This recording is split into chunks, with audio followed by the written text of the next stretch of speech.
সকাল থেকেই ময়নাগুড়ি রামকৃষ্ণ সংঘ আশ্রমে ঠাকুর শ্রী রামকৃষ্ণ দেবের 190তম জন্মতিথি পালন করা হলো। প্রতিবারের ন্যায় এবারও ময়নাগুড়ি রামকৃষ্ণ সংঘের তরফ থেকে মঙ্গল আরতির মধ্যে দিয়ে শুরু হলো ঠাকুর শ্রী রামকৃষ্ণ দেবের জন্মতিথির পুজো। আজ শনিবার রামকৃষ্ণ দেবের 190তম জন্মতিথি পুজো অনুষ্ঠিত হল ময়নাগুড়ি রামকৃষ্ণ সংঘের আশ্রমে। সকাল থেকে বিভিন্ন রীতিনীতির মধ্যে দিয়ে পালিত হয় এই তিথি পুজো। মঙ্গল আরতির পর শুরু হয় বেদ মন্ত্র পাঠ। সকাল 7টা থেকে শুরু হয় বিশেষ পুজো। পুজো শেষে ভক্তদের মধ্যে প্রসাদ বিতরণ করা হয়। এদিন এই পুজোকে কেন্দ্র করে বহু দূর দূরান্ত থেকে ভক্তের ঢল আশ্রমে আসেন।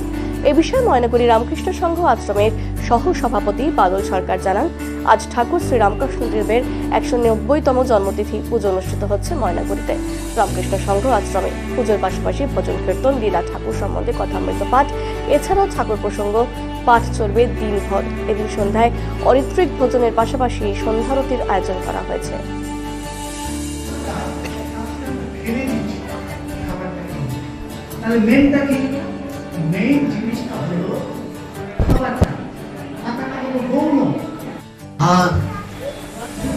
আমাদের আজকে ময়নাগুড়ি আশ্রমে আজকে আমাদের ঠাকুরের জন্মতিথি পালন হচ্ছে।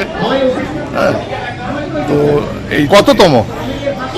190তম তিথি পালন হচ্ছে। আমরা প্রতিবারই আমাদের আশ্রমে করে থাকি, এবারও আমরা তাই করেছি। সমস্ত আমাদের গুরু ভাই বোনরা সব এসছেন।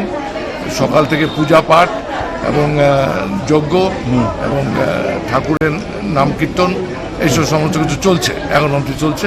খুব সুন্দরভাবে আমাদের গুরু ভাই বোনরা সব এসছেন। আমরা তাদেরকে ধন্যবাদ জানাই এবং আপনার ময়নাগুড়িবাসীকেও ধন্যবাদ জানাই যে আমাদের এই আশ্রমের এই অনুষ্ঠানে সহযোগিতা করার জন্য।